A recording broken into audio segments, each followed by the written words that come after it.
All right, welcome, Buff fans. Hope you had a great bye week. The Buffs are back at it this week, but Adam and I wanted to get together and talk about the big news from last week. Colorado Athletic Director Rick George has announced that he is going to step aside at the end of this academic year in July of 2026. And Adam, we were going to try to get together at the end of last week when this came out, but our schedules just didn't align. But here we have an opportunity to talk about it. And you and I have covered Coach Prime longer than just about any, or not Coach Prime. Rick George longer than just about anybody. And so, I'm just curious to get your thoughts about, Rick resigning.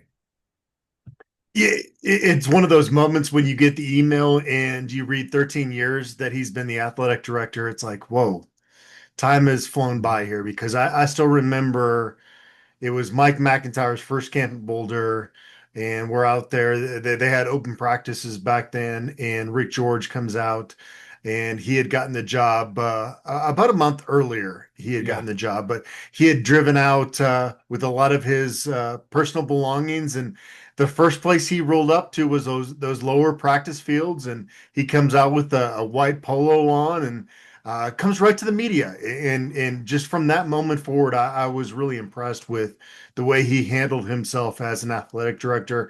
There were a couple of moments during his 13-year tenure where we had to raise some different debates about things that they could do better as an athletic department. But for 13 years to do your job as well as Rick did,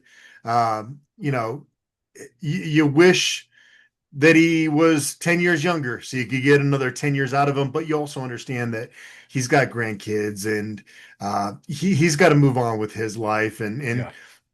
he loves CU, and I think he wants his legacy to kind of be attached to Coach Prime now, and to be Yeah. able to live in Boulder and be able to have still a role with the program. That's kind of a long-winded response to you, Brian, but we'll probably go longer than we anticipated on this show, just because I respect the man as a human being, and it's been fun to kind of cover what he's been able to accomplish as the athletic director at CU. Yeah. Well, and you mentioned you sometimes wish he was 10 years younger. I would guess that 13 years has probably felt closer to 23 years to him at sometimes because of all that he's been through. And, there's been a lot of times during his tenure that, Buff fans worried about whether they would lose him to another job. And, there were things like, when Larry Scott was leaving as Pac-12 commissioner, was that a job that Rick George would want? And, other big AD jobs. I mean,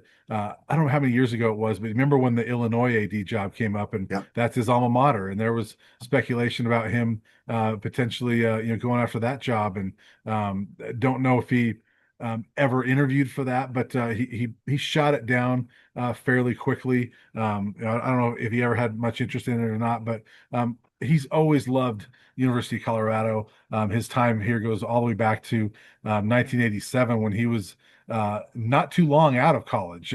When Bill McCartney hires him as a recruiting coordinator, and he recruited a lot of the guys that helped Colorado win that national title in 1990 before he moved on in his Hmm. career to other things. And so his impact goes beyond even what he did as an athletic director. And he still has a lot of ties to that era back then. In fact, I remember last year, I'm giving you a long-winded answer too, but last year we're talking about Shador and Travis and retiring their numbers, and that's a whole other debate. I'm not getting into that, but at that time, Rich is like, you know what? He goes, I've always thought as the greatest number two here as Dion Figures, a guy that he helped recruit to Boulder, who went into the College Football Hall of Fame last year. So he went from Dion Figures to Shador Sanders as far as those number twos go, and so that's a long time to span that career from Figures to Sanders.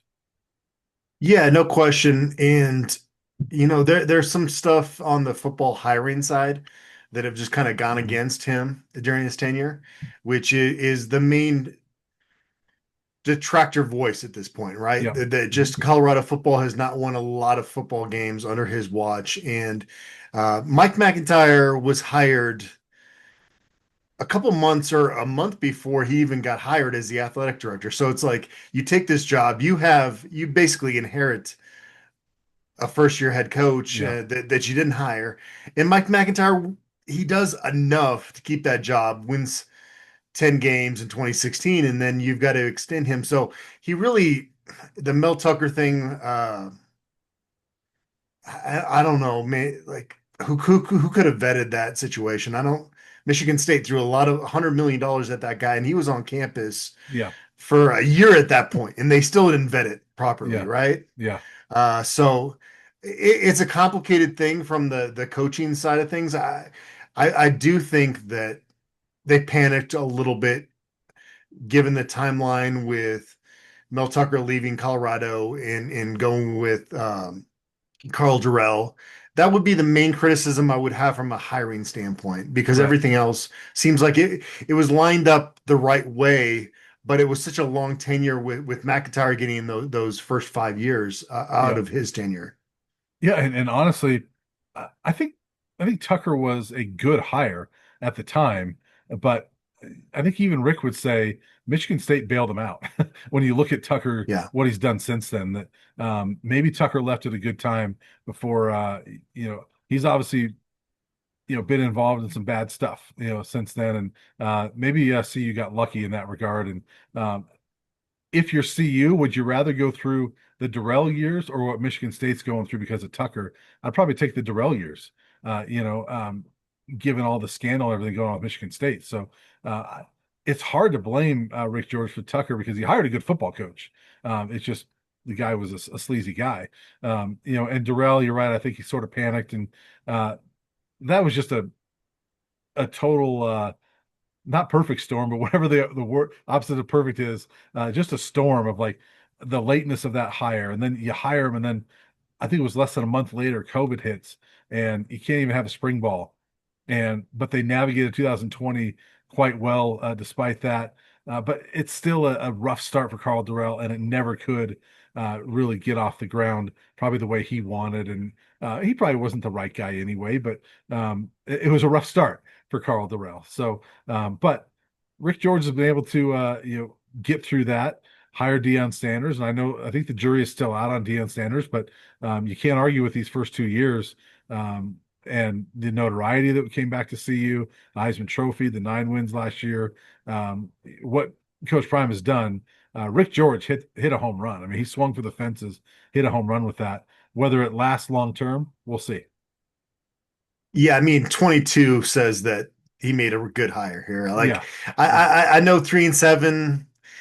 Again, I was saying this on my podcast earlier today, Brian. It's not great timing to be like, yes, Coach Prime, the staff, it's amazing. Like the timing is not great from that sentiment, but mhm. they won 9 freaking games and won the Heisman Trophy last Right, year.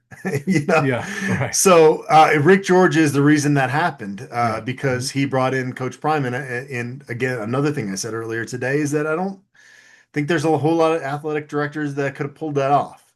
You know, yeah, he's got a really good just personality that it's not you got to be a salesman at times in that role, but that's not how he comes off, right? It's like Rick George, when you spend time with him, like it's like this is a human being. This is a person I could just go grab a burger with right now, and yeah, we would talk for an hour. And I think that was partly why Coach Prime came to Boulder, because it wasn't this just bureaucratic corporate type of sales pitch that came at him, right? yeah, yeah. I think he's sort of old school like Coach Prime is. Like, look, just come in here. I want you to win some football games for us. We just need to win in football. And I think that Coach Prime liked that approach and his honesty about it. And as I've talked to Rick about it, he's like, I didn't sugarcoat anything. I told him, here's the challenges of this job, but here's the things we're changing. And you and I know this, but just to remind people, CU changed a lot of things in the fall of 2022. As Yes. far as academics and the things that helped them to get transfers in that they weren't getting in before. That it wasn't Carl Durrell's fault, but that Carl Durrell era brought to light some of those issues. And Mike Sanford, the interim coach that year, helped to go through that transition and get that done as well. But that was under Rick's watch as AD, and they made those changes that allowed some transfers like Travis Hunter and Shador Sanders and Cam Silman Craig and guys like that come to Colorado. And so Deion Sanders or any coach worth anything would not have come to Colorado in 2022 without those changes. And those were going to be made regardless of who the coach is going to be. But that's still on Rick's watch. He made those happen. But I also wonder too, Brian, did Coach Prime being kind of on the potential radar to come to Boulder, did that accelerate the timeline? Because I know when Todd Solomon took over as CU's president, that he was very much about being pro athletics, and it was about bringing everybody together, and Mhm. that's a tough job. He's got to appease a lot of different type of folks. Like he's people can kind of criticize a university president as a sports fan, but you got to understand like his job is really difficult because he's dealing with all kinds of personalities. And so for him to kind of accept that with Phil DeStefano still as the chancellor at that point, as quickly as he did, do you think if Deion Sanders wasn't on their radar, that would have gotten pushed through so quick? I Because it do, seemed like yeah. an accelerated timeline. I do, and maybe it was accelerated because of that. But I remember talking to Solomon that year. I actually went and met him at his house the week of the Arizona game, which was Darrell's last game, and we were talking about all this stuff. And I remember him telling me, he goes, "Look, he goes, I don't want it to be difficult if some student wants to come to the University of Colorado. I don't want it to be difficult for them to come to Colorado." He wasn't talking about athletes. He's like, he goes, it's a shame that our system is set up to where, you know, here's a kid that, maybe they grew up here, they went out of state, they want to come back here, but it's difficult to come back here because we want to make it easier for them to come back and graduate from the University of Colorado. And so he was thinking more than just student athletes. I remember that specifically from that conversation. And so I think that he was on board with that because it opened the doors. There's so much focus is on the student athletes and the football players particularly, but that opened the doors to a lot of just quote regular students to be able to come back to CU, transferring to CU. So that's what he wanted. He wanted to be an open door that, hey, if you want to be at University of Colorado, we want you here. Yeah, if you need to see the rock bottom of CU football, like go back to the analysis video you and I did after Carl Durrell got fired that Sunday. I think we were working on like an hour of sleep combined, maybe. Yeah. Maybe you got 40 minutes, I got 20 minutes. I don't know what it was. But I mean, the program, because You of saying I that, slept in? you got 20 minutes. I got 40 Yeah. minutes of sleep that night, probably more likely. Yeah. But do you remember that we were outside of 319 in the Champion Center, and it was right after Carl Durrell got fired, and because of this transfer portal situation, we're just like, it doesn't really matter who they're going to hire at this point. It was Yeah. a really dark time, and my co-host on the podcast says, "Well, he made that bet," and I'm like, "Yeah, kind of, not really. Like, Yeah. it's complicated, I guess is the best way to put it." It is complicated, and I'll always remember the imagery from back then. Again, going back to when I met Todd Solomon at his house. At that time, that week, so I assume he still lives there, but he lives in like an older home in Boulder, right? It's a nice home, but the front porch was being repaired because it was in bad disrepair or bad shape, and it was being repaired. And I kind of joked with him, I was like, because he mentioned how athletics is the front door, the front porch to a university, and I said, so you got two front porches to fix, and he kind of laughed. He goes, "Yeah, I guess I do." So his literal front porch got fixed, and they also made some changes to be able to fix the front porch of CU of the University of Colorado. And so, but yeah, look, it wasn't just one thing that put CU down that path. It's been a number of years, right? And Right. I think that when you look at the whole, when someone like Rick George, a person in that position, is here, you're going to have people that didn't like him. You're going to have people that loved him. You'll have people down the middle. There's been most of the stuff I've seen is his all the good things he did during his tenure, which I think you and I would agree with. See, other people say his disastrous tenure is coming to an end. I don't know how you could ever call it disastrous, but um, uh, there's people that don't like him.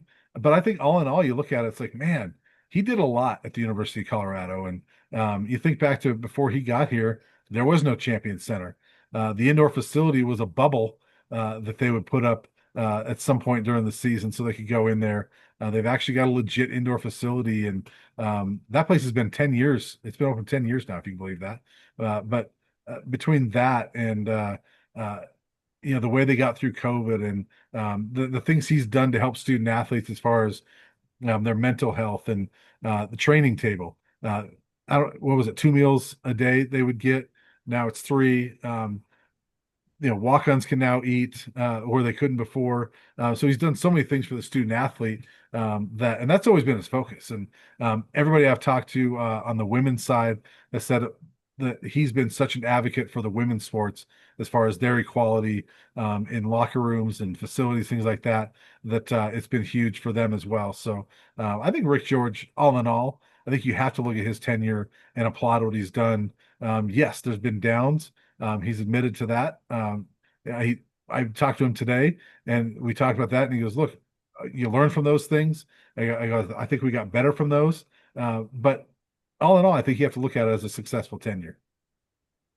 Yeah, no, there's no doubt about that. I think it was Ryan Koenigsberg that said it the first time. He built a literal castle building out of Folsom Field. I mean, Yeah, it's if you go back 20 years and take a picture of what that looks like from the lower practice fields to what it looks like now, it's like what King took over this Colorado football program, yeah, and I know the fundraising it looks different now because it's kind of behind closed doors because you're having to filtrate that into that 20.5 to do the revenue sharing. You're having to get out there and do business with companies that are going to do legit NIL. Because one thing I will say about Rick George is that like unlike you know I'm not going to throw any names out there, but like that he's doing things for the right reasons, yeah. right?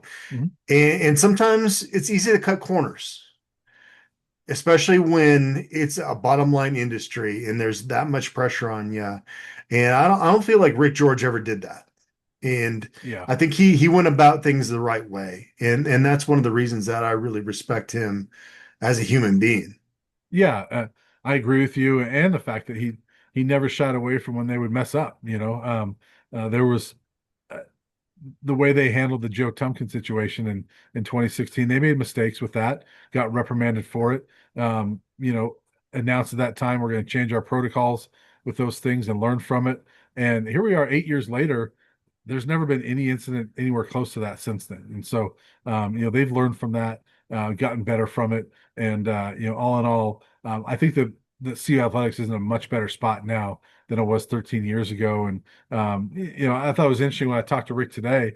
He actually said to me that is one of the things as he looks at it, he goes, I don't think I've gotten CU fundraising to where it needs to be. Um, he got it initially, but in these last few years to that next level. In his new role, he's going to be involved with that a little bit more and be able to Okay. focus on that probably more so than because as an AD, obviously you're spread thin, right? You're trying to deal with the entire program. He's going to be sort of in an advisory role, but his two biggest things are going to be fundraising and over and helping with football. So he'll be able to help with football. And he told me the next AD has got to help us get to that next level with fundraising. And he admitted he feels like he's fallen short in that in recent years. And I like the humility he's showing. He's like, it's time. So there needs to be a new voice here and a new set of eyes on this program. Well, it's more challenging, I think, to be a fundraiser now because it used to be like you could put the name of the family that donated that money on a facility. Yeah, Now you're throwing it at student athletes that let's be honest, like it's kind of a crapshoot. yeah, And when that of investment doesn't come in, it's kind of rough. So you kind of have a different challenge as a fundraiser as an AD right now. But I mean, what he did early on from that standpoint, there were two ADs before him that were trying to get that facilities project done, and none of them got even close. And he just came in and knocked it out of the park. yeah. And I remember that there were plans set up for a facility, and he got hired, and he said to Phil DeStefano, he goes, "Give me a month to look at this," and Phil said, "Sure." So he comes back a month later with completely new plans and says, "Here's what I want to do." And Phil's like, "Great, let's do it," and it got done. So, and it didn't take long. He gets hired in. I think he started actually in August of 2013, and less than 2 years later, or about 2 years later, that place opened, and the football team moved in time for 2015 practices. So it's remarkable what happened in those first 2 years, and they're going to be paying for it for a while. But they got it done, and they've got a payment plan set up. And his detractors will also say that they've had to rely too much on the institution for support. But there's a lot of schools that do that, and I think the one thing is I think Rick's done a good job in kind of getting more university support. That wasn't always there at CU. Yeah. And he's done a good job. And the people they've hired, obviously, I mean, between Phil DeStefano, before, but now you got Justin Swartz and Todd Solomon. They're all aligned. I mean, they're all backing athletics. I think there's more cohesion in administration than there's been in a very long time at CU. I think you have to give Rick George some credit for that too.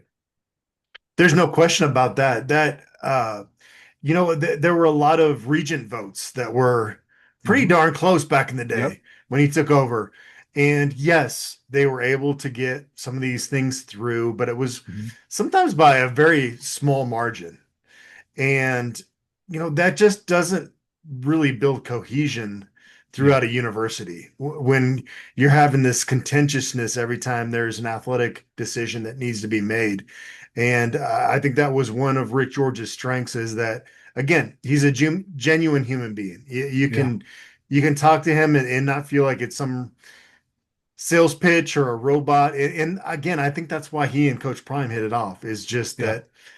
that they don't throw you with a bunch of BS, man. They are who they are, and Hmm. so uh, I wish Rick was around for another 10 years because I enjoy him as the athletic director of Colorado and enjoy him yelling at us from his balcony when we're getting set up for a post game analysis video. But this is I call a spade, and there were times early on during NIL when I was like, they're behind the eight ball.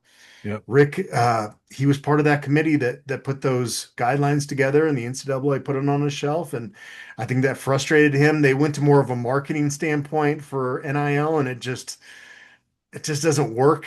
You you, Hmm. you got to get out there and fundraise for that stuff, and there was the transfer portal stuff for a while, and I remember that some of our subscribers would come up to Rick during 2022, and he was not a big fan of having to answer those questions, but he's always stepped up to the challenge. He Yeah. always has, and so yeah, I have a lot of respect for the man. Yeah. Yeah, I do too. And yeah, they were definitely behind the eight ball on some of those things, but I think that they're catching up in a lot of ways. And but I think that's part of what he was telling me before is like it's time for somebody else to step in and maybe take it to a different level. And Rick will still be around. He said he's not going anywhere. It's not retirement.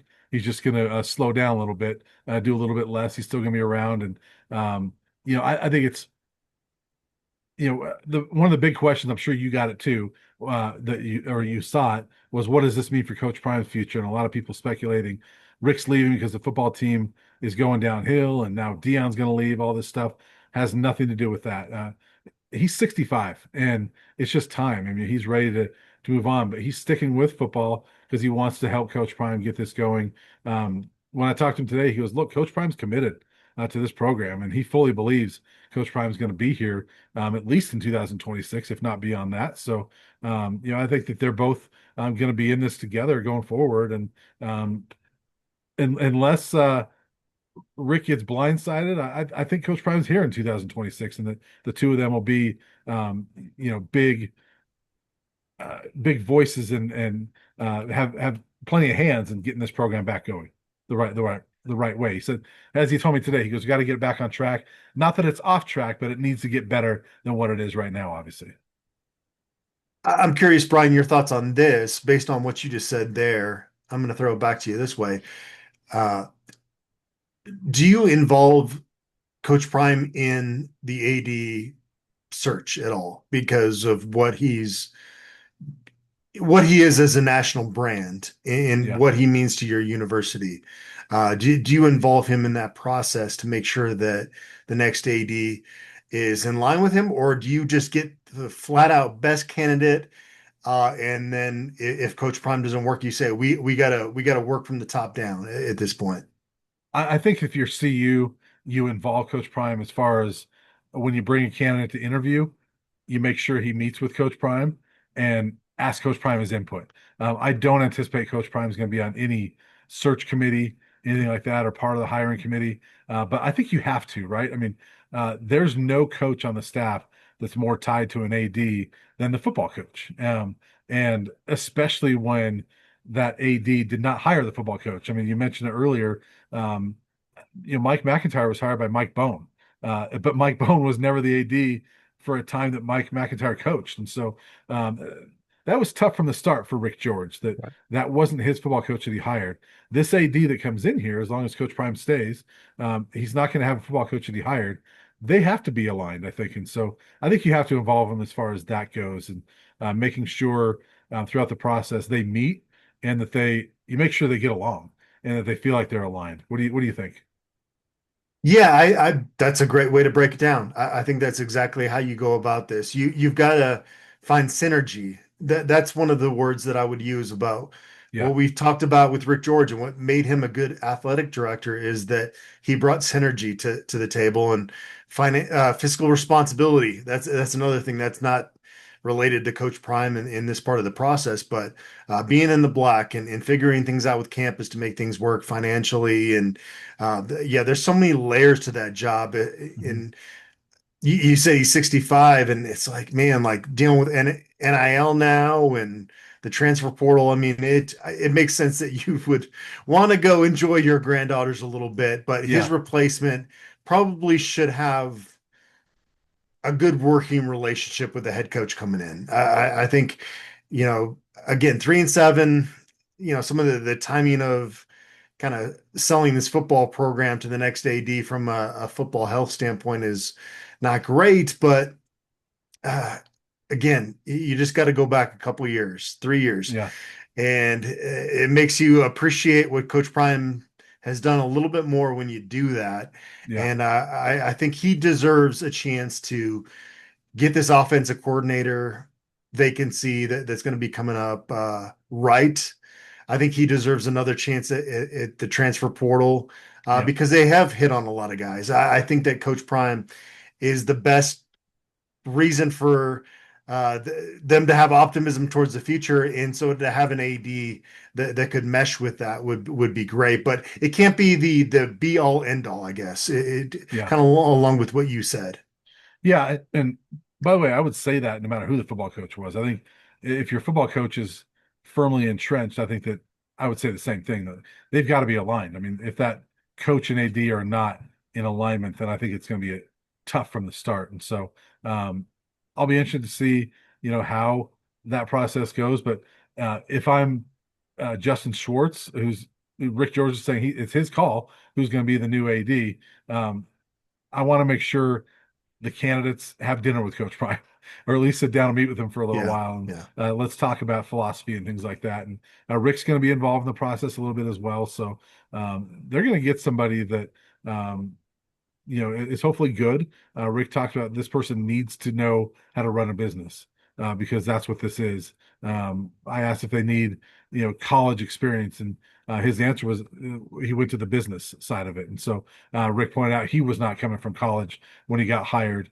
So I think the business part seems to be, in Rick's mind, maybe the top priority because that's what this is. It's more of a business than anything else, even more so than 13 years ago when Rick was hired. And the difficult part of running a business is you can get kind of insulated, right? But Yeah, one of the things that Rick George did a great job of was always reaching out. And I yeah, think that the student athletes that came through this program in the last 13 years have really felt the love from their AD, which, again, yeah, you wish there were more football wins on Rick George's resume to be able to yeah, sell this more, but a lot of Olympic sport success during that tenure. And Every time I ran into Rick, it was like I'd ask him about football, but I realized after a while I kind of annoyed when he got annoyed when I let off with that. Like he almost Yeah. wants to talk about those other sports to lead off, and so that part of it was endearing as well. But yeah, we get him through the rest of the year. In terms of replacements, I think that they got to look both. Within CU ties, but they definitely have to venture outside of that as well. You can't limit this search to people that are tied to CU Boulder. Yeah, certainly not. I mean, Rick was, but he had been away for a very long time. I think you've got to find somebody that, you know, has those business ties and that can take CU to that next level because that's what it takes. And it's more about money than it ever was before. It's always been about money, right? But more so than ever before. And so I think that's gonna be vital. And you're right as far as those other sports. Rick is just as happy to talk about the soccer team that's about to play in the second round of the NCAA tournament, or the volleyball team that is ranked this year, and the success in lacrosse and track and cross country and all those other sports. So, the women's basketball team, a couple of Sweet 16s. Tad's had a lot of success with basketball, so he's just as happy to talk about that. And um, he, if you go to the arena, you're going to see him yelling at refs as well too. So Yes. he lets his voice be heard at some of those games as well. Yeah. No, I'm you keep bringing up things that are gonna make me miss Rick George around, Brian. I think But he's yeah, still going to be around doing that though. okay. That yeah, that'll be great. I want to be like his plus one to a basketball game at some point in the future because that would be fun. That's going to be tough for him to take you and not one of the granddaughters though. That's true. Yeah.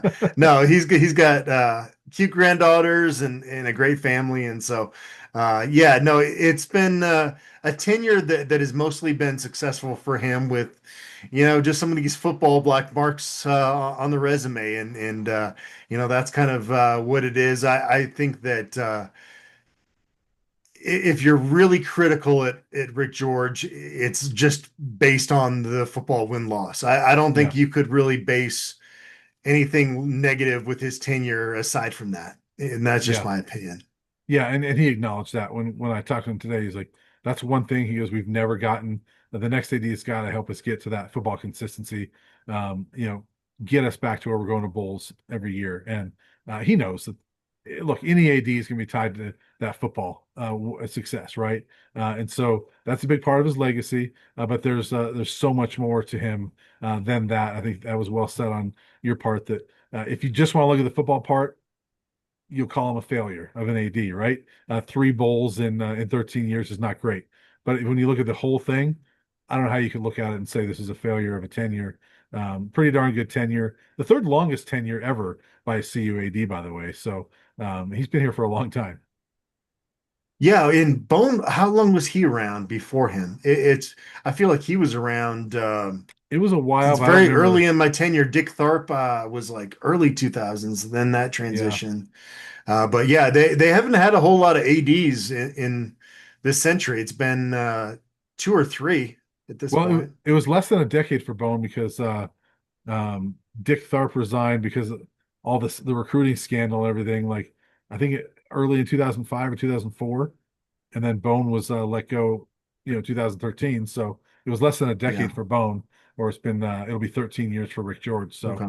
um, yeah, but the first two ADs were the only two that had longer tenures than Rick George. So um, probably not as much to deal with from 1927 to 1964 when Harry Carlson was the AD, but you know, so Back Rick, back back then, you had players that were going out there and doing groundskeeping after the right, football game just to right, make money to go buy their post game meal. It right. was a different time back then. But you also had players that you had a whole new team in 1945 or 1954. So Jones obviously not to last as long as Harry Carlson. Yeah, so times have changed a little bit. There's no doubt about that. Yeah. Well, Adam, we still got two football games before the end of this season. We're going to get back at it tomorrow. The bye week is over. Coach Prime, we're going to talk with him and a couple of players. Actually, it looks like about a handful of players over the next few days. So we'll be back at it on Tuesday to talk more about football and get Coach Prime's thoughts on Rick George leaving as well.